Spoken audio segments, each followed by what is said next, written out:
this kind of consultation program has not been held in the school education anytime in the past. This is the first of its kind. Idea given by the Honorable Advisor.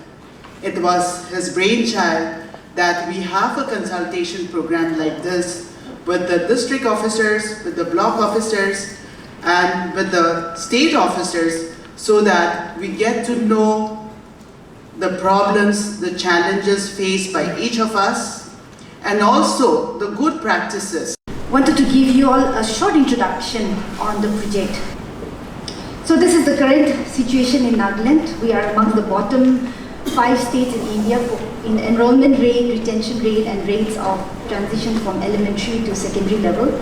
We are close to the bottom in the Niti Aayog School Education Quality Index. We also have the problem of proxy teaching and teachers renting out their jobs in some of the schools. We have skewed development with most teachers deployed in the urban areas, and the state also performs poorly on the annual status of education report. Based on the current situation in Nagaland, a project was proposed to the World Bank, and this is for your information that this is the first World Bank aided education project in Northeast India.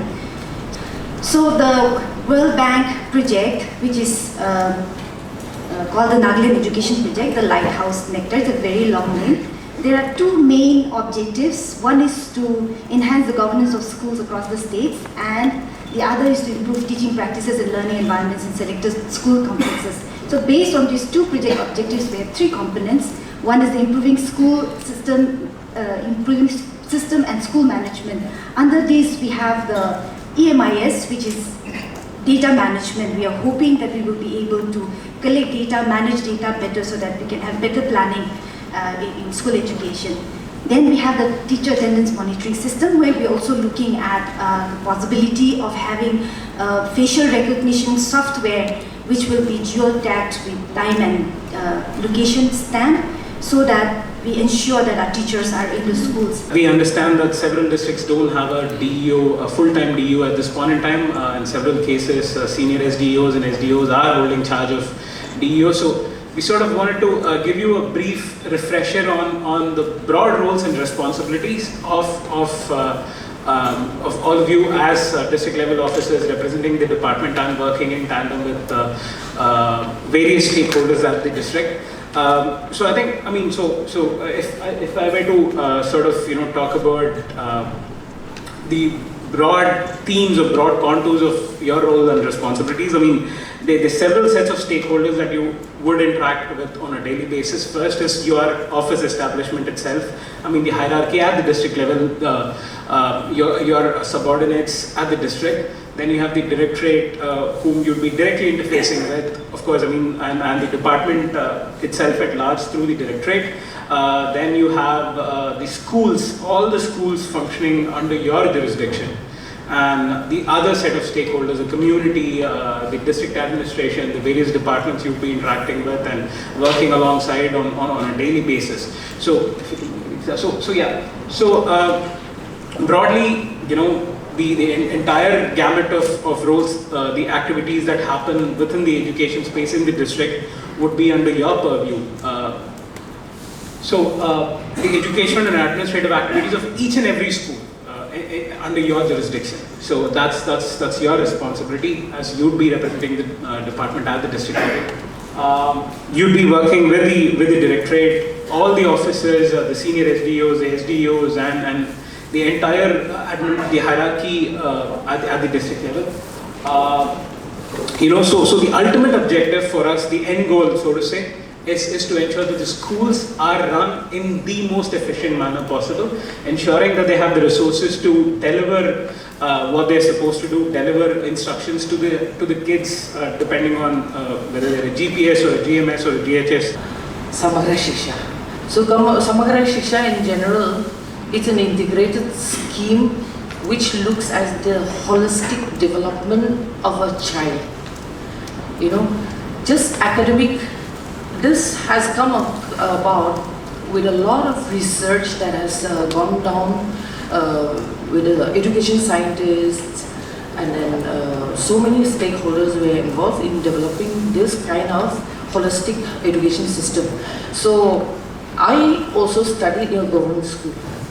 So I was, after joining Samagra Shiksha, I was just, looking back at my time as a student in a government school, where all these facilities that are inbuilt in the Samagra Shiksha document were not at all available.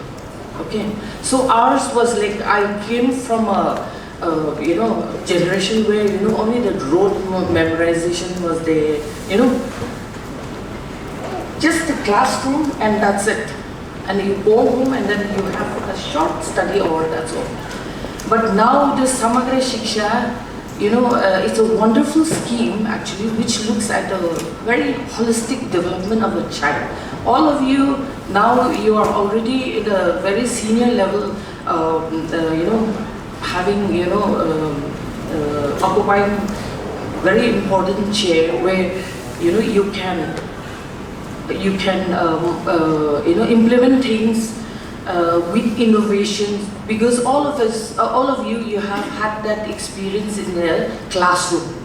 You have worked as a school principal, headmaster, headmistress, then assistant headmistress, headmistress and headmasters who had, that administrative experience. I know education is a very challenging department. The responsibility on all of us in your respective subdivisions, in your respective areas, in your respective districts, in the directorate, in the secretariat, and even in my office. The infrastructure of our schools are very, very poor. I've been wondering, thinking, in what way we can improve the infrastructure. So, it may not sound very good to many of us here, but I am thinking of talking to my Chief Minister that prohibition should be lifted, and the revenue that we get from prohibition should be, in education and healthcare. We need good infrastructure for our schools. Today we are giving you so many equipments, smart classrooms. We're giving you computers. Now, Avilu was giving a presentation about no electricity. I wish we had good electricity in our school. Unless we have proper infrastructure, what is the purpose of giving you all the computers, all the smart TVs, all the digital equipments? I know many teachers, many of you who may retire soon or may retire later, you will have problems, I know. But even the AG office is working hard to ensure that any government employee who retires do not go through all the difficulties that had happened in the past. So I would urge upon all of you, even if you have a few months to retire, even if you have a year or so to retire, please do your job well to the end. The job that you are doing, you are instruments of change for society. I have been always speaking about, we talk about roads, we talk about the infrastructure, we talk about this and that. But sometimes we seem to be neglecting our human resources. The Commissioner Secretary had mentioned about our human resources. That is the biggest asset we have. And to nurture that, it is up to all of you here. It's through you that human resources can be nurtured properly. Today, in the primary and the middle elementary section, the foundational literacy is very, very poor.